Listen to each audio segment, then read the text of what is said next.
Hello, everyone. Welcome to week 4. We've made it to the midterm week of the class. I just want to take this moment to say thank you. I really appreciate the caliber of work you are all doing, and I really appreciate and enjoying reading through all of your discussions as the weeks go on. So thank you for that, and just keep it up over these next 5 weeks. So here is a quick overview of week 4.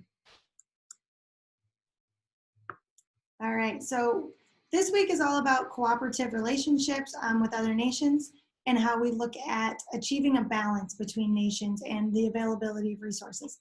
Again, kind of continuing with the theme of supply and demand and your resources that are either common resources, scarce resources, non-renewable resources, anything like that. So for your to-do list, here's what I would like you to read this week.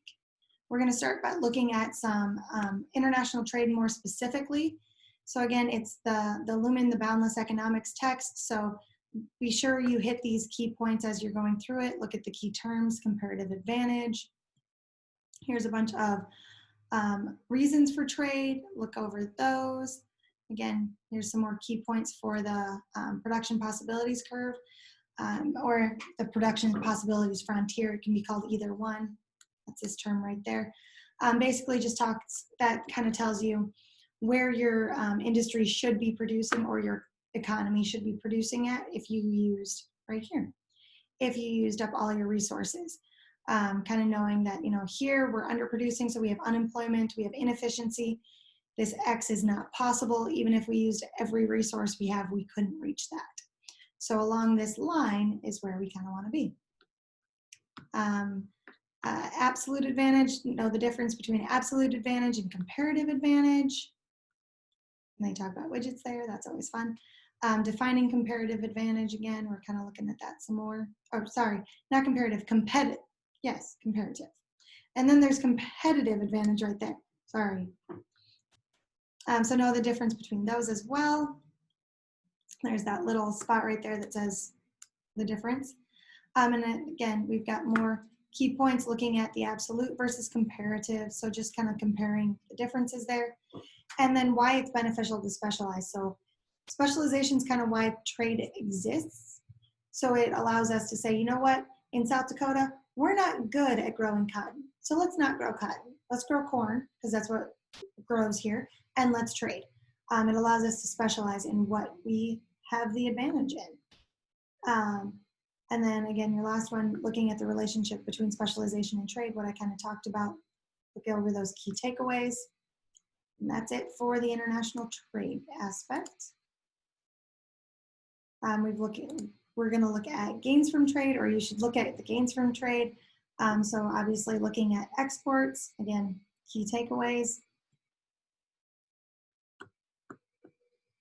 Then we look at the imports. Key takeaways are the big things that you come away with.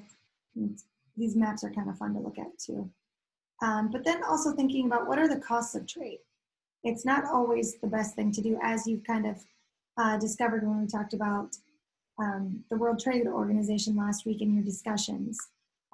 Not everything is perfect because there's things like tariffs. So keep those in mind as you read through it.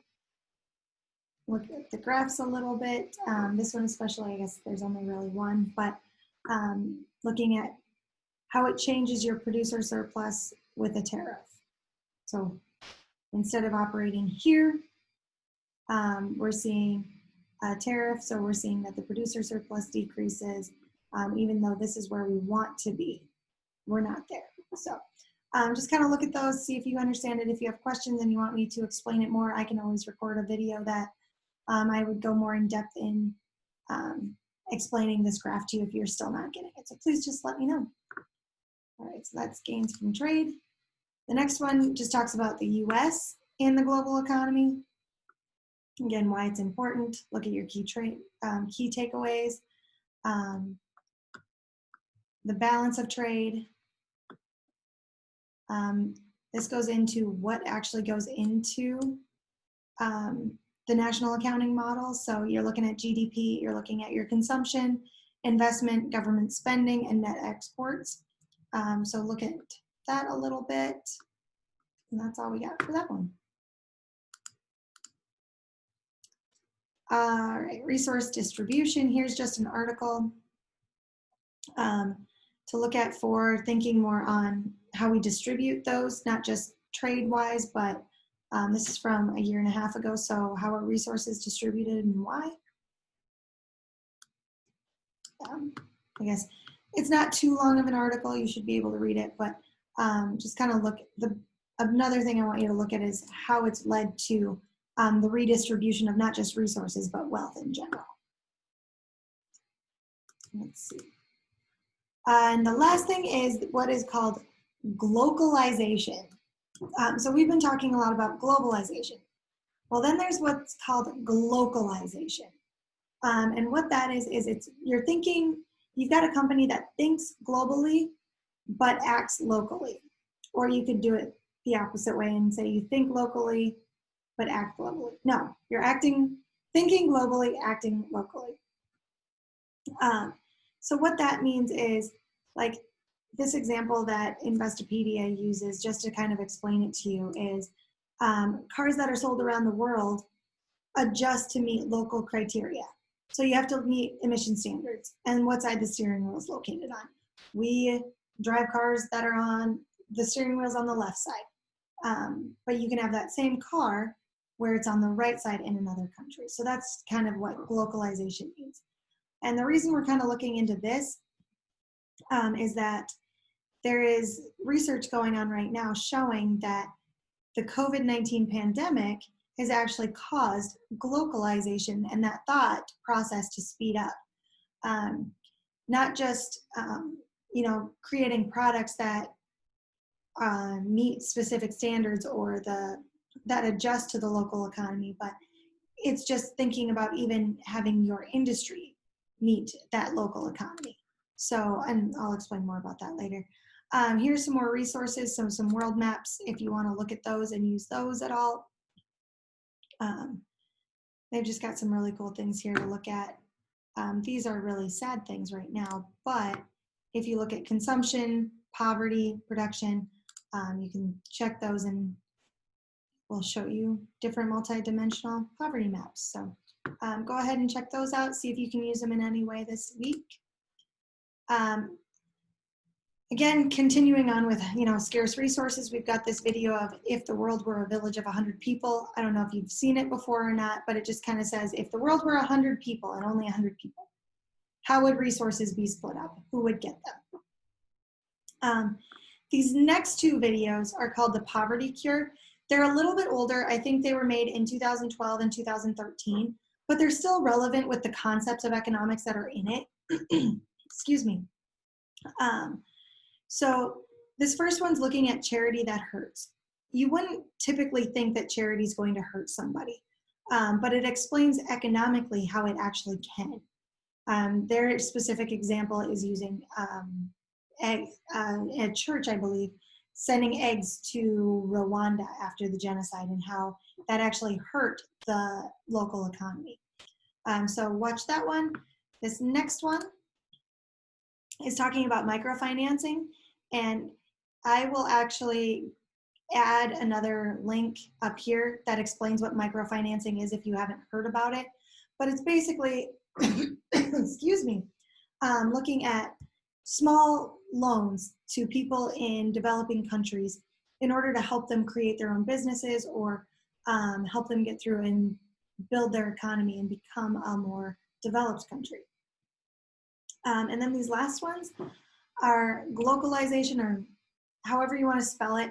In the United States, I see it both ways. I've got a book that says it one way, and I've seen another article that says it the other way with an S or a Z, whatever way you want to do it. So I've got two videos here. Excuse me, I've got something in my throat. This video is the full length summit.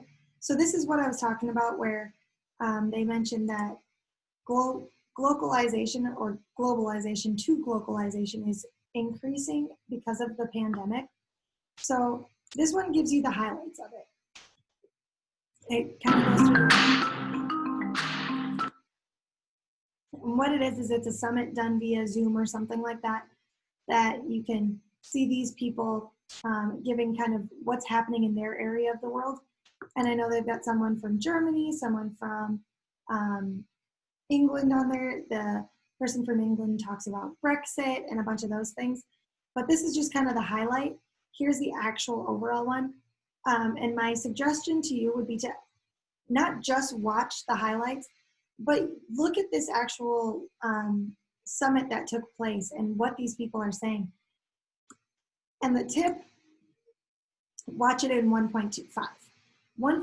2 gets a little fast for some of the way people think, but watch it in 1.5 and it's not that long. So then you also need to complete a reflection on your contribution to your team project from week 3. Again, do your discussion posts to both questions. And then your assignment this week is to create a persuasive pitch with a concept statement for an educational program that would go to the executive level in your industry potentially, or in an industry where you see this educational program taking place. That's hoping to gain a champion from that executive level for your idea. Because then in theory, the champion that's going to help you with this educational program is going to help you develop and implement it. So I'll explain that a little bit more in a minute. So the next thing is your week 3 group reflection. If you go submit assignment, it's just a text entry. All I want you to do is, in a brief statement, reflect on what you contributed to and learned from last week's group activity, creating that presentation to the student council on scarce resources or common resources. So give me that, that's worth 10 points. It goes into your applied assignment grade.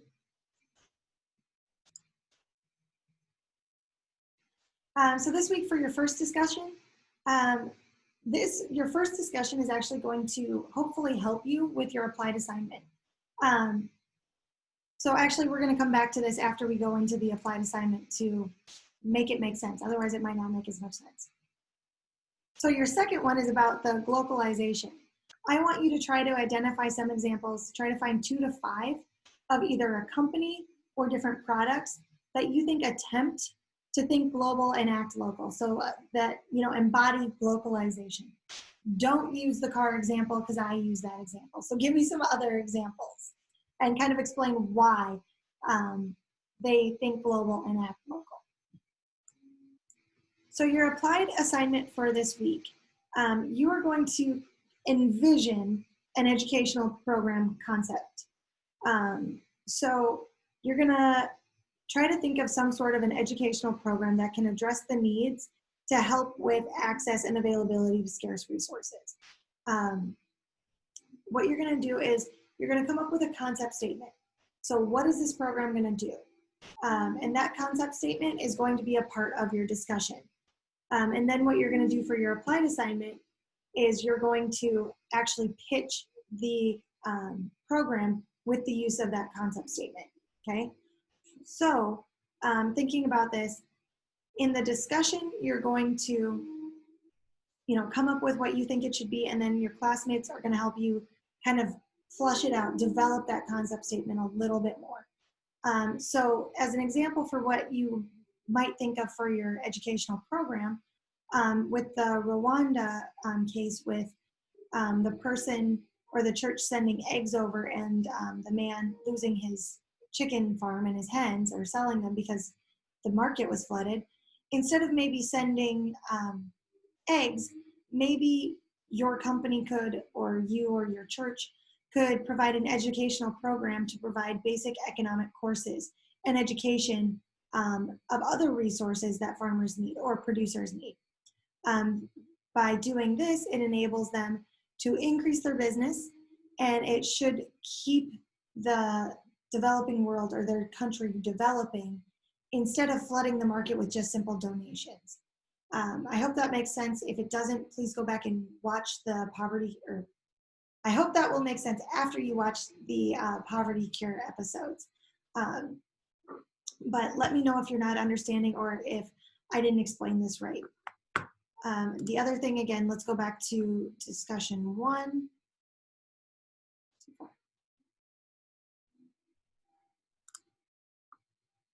So here's where you're going to actually pitch a draft of your concept statement for this week's applied assignment. And then I want you to have your classmates help you develop it. What are you trying to do? So what do you want to happen? That concept statement. And then the applied assignment throughout the week, you and your classmates hopefully will help you um, kind of refine that. So, by Thursday, you have to have your concept statement, and then you're supposed to respond to your classmates by Friday. So you should be able to have a more developed concept statement by Saturday in order to allow you time to finish your applied assignment by Sunday. And I believe that's all for this week. So again, please let me know if you have any questions, and I look forward to seeing all of your work this week.